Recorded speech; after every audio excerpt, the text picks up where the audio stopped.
नमस्कार, मैं अंजू सांगवा, सहायक आचार्य हिंदी, राजकीय महाविद्यालय श्री डूंगरगढ़ बीकानेर से।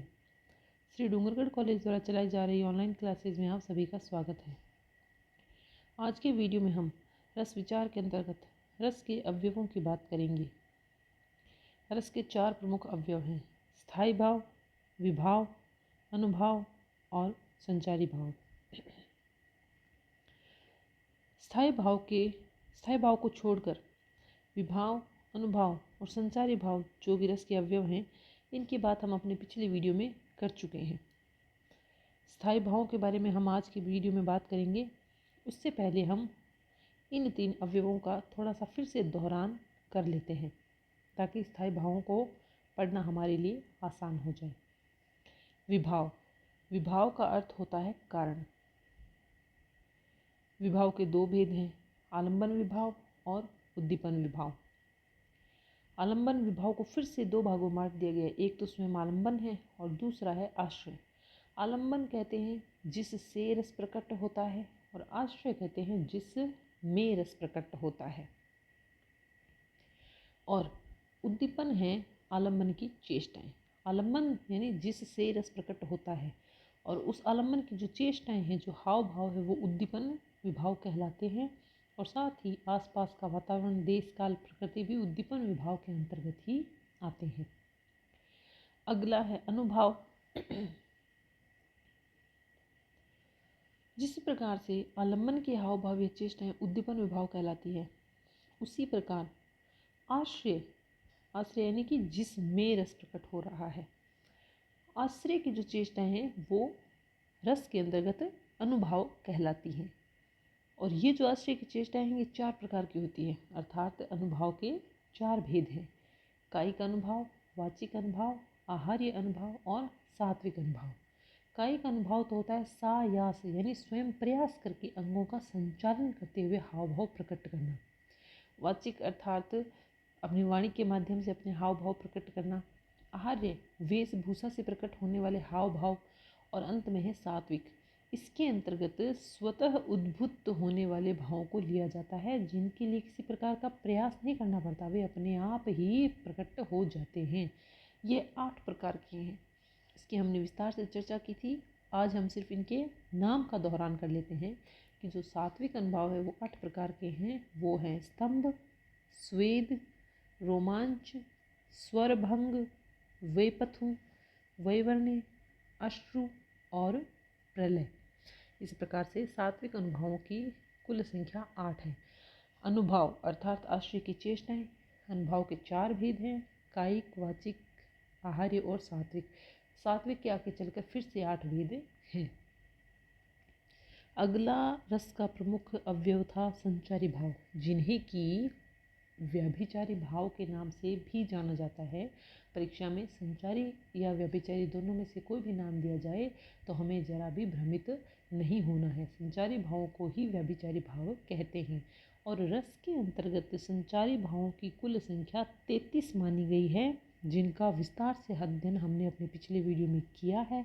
जिन विद्यार्थियों को इस बिंदु को फिर से अच्छे से समझना है या जिन्होंने पिछला वीडियो नहीं देखा है, वो प्लेलिस्ट में जाकर उस वीडियो को दोबारा देख लें ताकि उन्हें रस के अवयव अच्छे से समझ में आ जाए।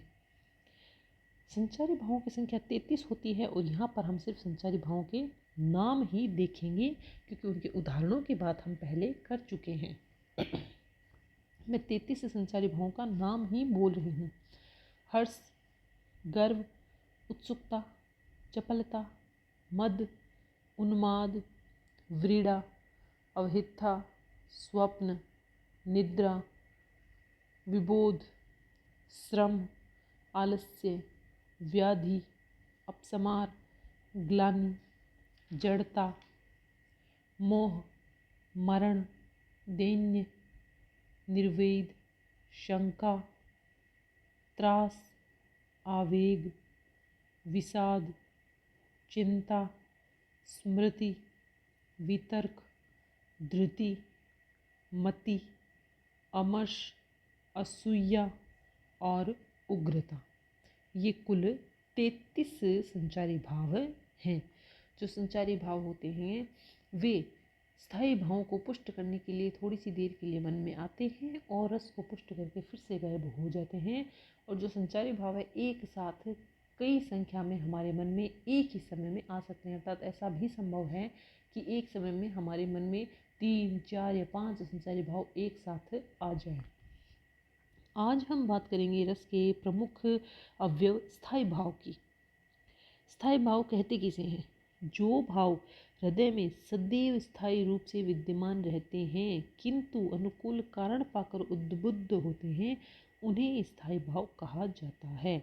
कि इसको सरल शब्दों में हम इस प्रकार से वर्णित कर सकते हैं कि मानव के हृदय में जन्म से ही विद्यमान वे भाव जो अनुकूल कारणों से रस रूप में परिणत होकर प्रकट हो जाते हैं, वे भाव जो हम पैदा होते हैं तभी से हमारे मन में होते हैं, जन्मजात हमारे साथ ही आते हैं और हम जब मरते हैं तो हमारे साथ ही चले जाते हैं, ये बाद में प्रकट नहीं होते हैं।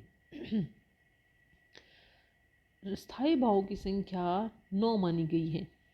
रति, उत्साह, क्रोध, जुगुप्सा, विस्मय, निर्वेद, हास, भय, शोक आदि ये स्थायी भाव हैं।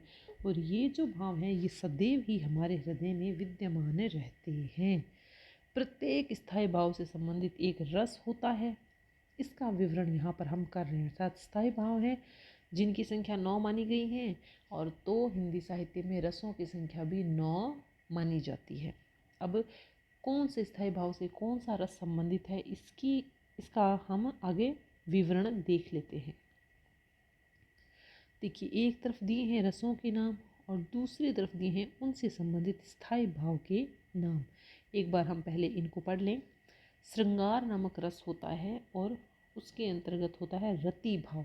अर्थात रति नाम का स्थायी भाव है जो हमारे हृदय में जन्म से ही विद्यमान होता है। रति अर्थात पति और पत्नी या नायक और नायिका के बीच का जो प्रेम है, उस प्रेम को साहित्य में रति नाम से संबोधित किया जाता है।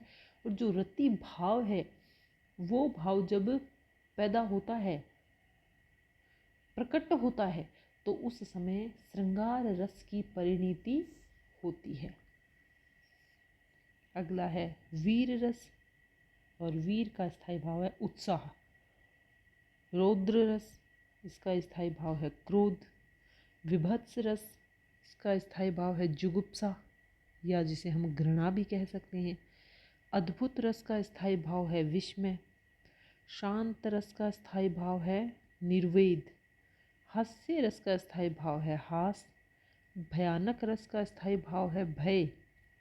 और करुण रस का स्थायी भाव है शोक। तो देखिए, सबसे पहले तो 9 स्थायी भाव हैं, उनके नाम हैं रति, उत्साह, क्रोध, जुगुप्सा, विस्मय, निर्वेद, हास, भय और शोक। और इन स्थायी भावों से संबंधित जो रस हैं वो हैं श्रृंगार रस, वीर रस, रौद्र रस, विभत्स रस, अद्भुत रस, शांत रस, हास्य रस, भयानक रस और करुण रस। तो इस प्रकार से 9 स्थायी भाव हैं और हर स्थायी भाव का अपना एक रस होता है। देखिए आगे, ये जो 9 रसों की हमने चर्चा की है, साहित्य में इनके अतिरिक्त 2 रसों की चर्चा और भी होती रही है। वो कौन से हैं? एक है वात्सल्य रस और दूसरा है भक्ति रस। एक है वात्सल्य रस और दूसरा है भक्ति रस। जो वात्सल्य रस है वो संतान विषयक रति होती है और भक्ति रस में भगवत विषयक रति होती है। जो हमने सबसे पहला स्थायी भाव पढ़ा था रति, अर्थात पति पत्नी या नायक नायिका का प्रेम, यहाँ जो ये रति है उस प्रेम से थोड़ी भिन्न है। जब ये प्रेम माता पिता या संतान के बीच में होता है तो वो वात्सल्य रस बन जाता है, और जब ये जो रति है, प्रेम है, वो भक्त और ईश्वर के बीच में होती है तो ये भक्ति रस कहलाने लगती है। यहाँ पर ये भी ध्यान देने योग्य बात है कि पहली बार आचार्य विश्वनाथ ने अपने ग्रंथ साहित्य दर्पण में स्थायी भाव वत्सल भाव और वात्सल्य रस का वर्णन करके 9 रसों के बाद में 10वां रस वात्सल्य को स्थापित किया था। ठीक है, तो जो विश्वनाथ हैं उनके ग्रंथ साहित्य दर्पण में हमें सबसे पहले, उनसे पहले सिर्फ 9 रस माने जाते थे, उन्होंने एक नया स्थायी भाव बता दिया जो था वत्सल भाव, और इसके लिए उन्होंने एक रस की व्यंजना की, वात्सल्य। और इस प्रकार से साहित्य में 10वां रस वात्सल्य रस के रूप में स्थापित हुआ। 11वां रस है भक्ति रस।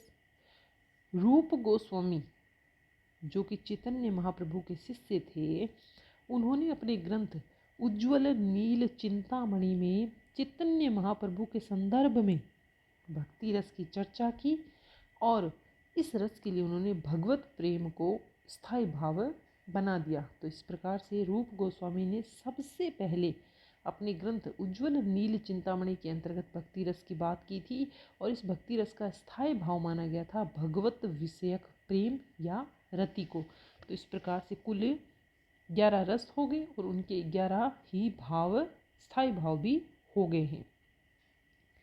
स्थायी भावों की संख्या 9 ही मानी गई है, अतः मूलतः 9 रस ही माने गए हैं, या रसों को 9 रस कहा जाता है, क्योंकि ये संतान विषयक रति और भगवत विषयक जो रति, ये भाव हैं, इन भावों को रति स्थायी भाव में ही समाहित कर दिया गया है। इस प्रकार से कुल 9 ही रस माने जाते हैं और 9 ही स्थायी भाव हैं। रति के ही 3 भेद माने गए थे, दाम्पत्य रति, वात्सल्य रति और भक्ति संबंधी रति। इन तीनों से ही क्रमशः दाम्पत्य रति से श्रृंगार रस, वात्सल्य रति से वात्सल्य रस एवं भक्ति संबंधी रति से भक्ति रस की निष्पत्ति होती है। अब यहाँ पर एक और बात ध्यान देने योग्य है कि इन 9 रसों में श्रृंगार रस को रस राज माना गया है, अर्थात इन सारे 9 रसों का राजा है श्रृंगार रस। श्रृंगार के 2 भेद हैं, संयोग श्रृंगार और वियोग श्रृंगार, अर्थात जब पति पत्नी नायक नायिका के मिलन की बात होती है, उनके संयोग काल का वर्णन होता है, तो वो श्रृंगार का संयोग वर्णन होता है। और जो श्रृंगार का वियोग श्रृंगार वर्णन है वो तब होता है जब नायक नायिका एक दूसरे से अलग हो जाते हैं, उनका विरह काल चल रहा होता है। तो इस प्रकार से श्रृंगार रस के भी 2 भेद हैं, संयोग श्रृंगार और वियोग श्रृंगार, और इसी श्रृंगार को रसराज भी कहा जाता है। आचार्य रामचंद्र शुक्ल ने ये कहा था कि श्रृंगार को इस पद अर्थात रसराजत्व तक पहुंचाने का जो श्रेय है वो सूरदास ने पहुंचाया था, और ये श्रेय उन्होंने सूरदास को दिया है। इसको दोबारा थोड़ा सा समझिए कि श्रृंगार रस को रसराज कहा जाता है, और शुक्ल के अनुसार ये जो 9 रसों का राजा है श्रृंगार रस, इस श्रृंगार को रस राजा बनाने का जो श्रेय है वो भक्ति काल के प्रसिद्ध कृष्ण भक्त कवि सूरदास को दिया जाता है। उनके कारण ही श्रृंगार को रसराज कहा जाने लगा, क्योंकि उन्होंने श्रृंगार के संयोग और वियोग पक्ष का इतना मनोहारी वर्णन किया है कि उसके पश्चात में इन 9 रसों में श्रृंगार रस की एक अलग ही महिमा स्थापित हो गई। तो इस प्रकार से रस के 4 प्रमुख अवयव हैं, स्थायी भाव, विभाव, अनुभाव और संचारी भाव। इनका हमें अच्छे से अध्ययन करना है। इनसे संबंधित किसी भी प्रकार का प्रश्न बना के हमसे परीक्षा में पूछा जाए तो हमें उसका उत्तर देने से बिल्कुल भी चूकना नहीं है। चलिए, आज के वीडियो में इतना ही। सुनने के लिए धन्यवाद।